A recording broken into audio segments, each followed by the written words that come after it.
इस बीच एक और बड़ी खबर आपको बता दें, इजराइल के ग्राउंड ऑपरेशन में जो देरी हो रही है, गाजा में ग्राउंड ऑपरेशन में ये देरी, इसी को लेकर आशीष सिंह अभी जानकारी भी दे रहे थे।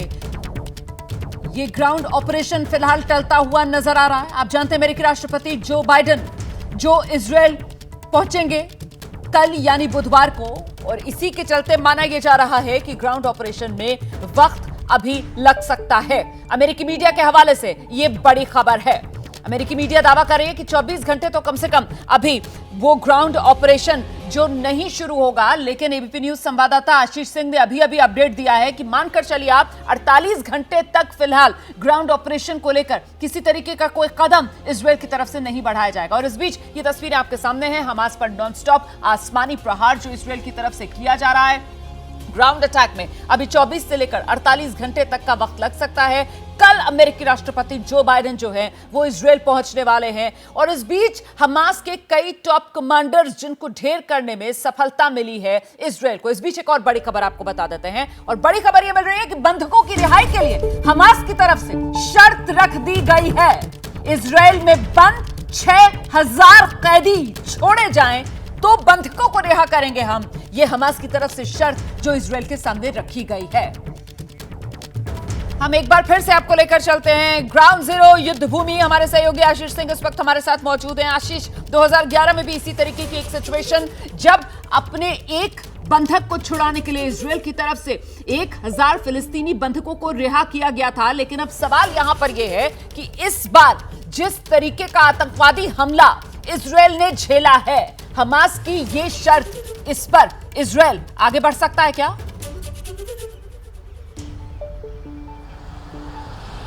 आगे नहीं बढ़ना ये ऑप्शन नहीं है इजराइल के पास। बढ़ना है, उन्हें तय है ये, क्योंकि जिस तरह का अटैक हुआ है, जितना आक्रोश है यहाँ पर, ये बढ़ना तय है। लेकिन कितना बढ़ेंगे और कब बढ़ेंगे, ये दो बड़ी बातें हैं। क्या वो पूरा का पूरा गाजा का इन्वेजन करेंगे, क्या वो पार्शियल इन्वेजन करेंगे, क्या वो स्पेसिफिक सर्जिकल स्ट्राइक के ऑपरेशन करेंगे, जिसकी शुरुआत पिछले 3 दिनों में हो भी गई है कि छोटी छोटी टुकड़ियों में इजरायली स्पेशल फोर्सेस गाजा पट्टी में अंदर जाते हैं, 2-4 जगहों पर चेक करते हैं कि कहाँ पर बंधक है, कहाँ पर नहीं है। जो ग्राउंड अटैक जब होगा तो किस तरह का उन्हें रेजिस्टेंस झेलने मिलेगा, चाहे वो एंटी टैंक माइन्स हो या फिर रॉकेट अटैक्स हो, ये सब कुछ ऑलरेडी हो रहा है। लेकिन ये पूरा मेजर इन्वेजन, गाजा पट्टी को पूरी तरह से कैप्चर कर लेना, न केवल बंधकों के पॉइंट ऑफ व्यू, बल्कि ध्यान रखिएगा कि नागरिकों के पॉइंट ऑफ व्यू भी इजराइल थोड़ा सा हिचक रहा है। अभी भी लाखों की तादाद में जो फिलिस्तीन के नागरिक हैं वो वहीं पर हैं। इजिप्ट ने केवल दरवाजा विदेशी नागरिकों के लिए नसीहत अमेरिका की तरफ से भी दी गई है। बिल्कुल, मैं लौटूंगी आपके पास। हम सीधे रुक करते हैं। कर्नल दानवीर यहाँ स्टूडियो में मेरे साथ मौजूद हैं। कर्नल दानवीर, लेकिन वो जो सवाल मैंने आशीष से पूछा था कि वो डील को लेकर, जिस तरीके की डील हमास चाहता है, उस डील पर क्या आगे बढ़ सकता है इजराइल, या बिल्कुल कोई बार्गेन नहीं करेगा?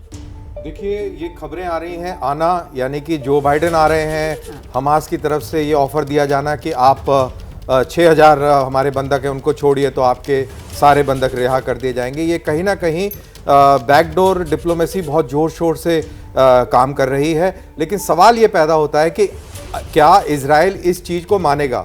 देखिए, इसके अंदर फिलोसफिकल पॉइंट ऑफ व्यू से अगर आप इसको सोचें तो अगर इजराइल ये मानता है कि हम 6000 बंदी छोड़ेंगे और तुम हमारे सारे 199 इजरायलियों को छोड़ दो, तो यानी कि जीत हमास की होती है।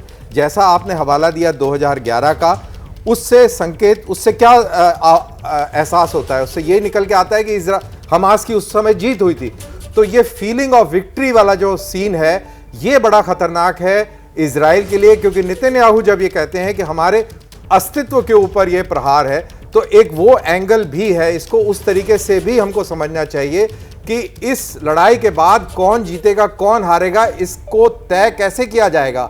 इसको तय ऐसे ही किया जाएगा कि किस पार्टी की बात मानी गई, कौन कहां पर कैसे सक्सेसफुल। सर, लेकिन वो जो आप फीलिंग्स वाली बात कर रहे हैं ना, अभी जो वक्त है वो इमोशन से आगे बढ़कर कुछ प्रेग्मेटिक फैसले लेने का भी, और क्या इसी वजह से माना जा रहा है टाइमिंग? आप देखिए ना कि जब जो बाइडेन को पहुंचना है इजराइल, उससे पहले ये बार्गेन, ये डील एक तरीके से जो हमास के आतंकवादियों की तरफ से रखी जा रही है। इस बीच एक और बड़ी खबर है, और वो जानकारी मिल रही है युद्ध के बीच अमेरिकी सेना के बड़े अधिकारी वो इजराइल पहुंचे हैं। यूएस सेंट्रल कमांड के चीफ हैं जो इजराइल पहुंचे हैं। इजराइल आत्मरक्षा करे, ये यूएस जनरल की तरफ से साफ संदेश दिया गया है। विवाद में दूसरे पक्ष शामिल ना हो, ये यूएस जनरल की तरफ से साफ कर दिया गया है। मतलब पहले दिन से जो अमेरिका का रुख है, बिल्कुल वही रुख अपना दोहराता हुआ अमेरिका।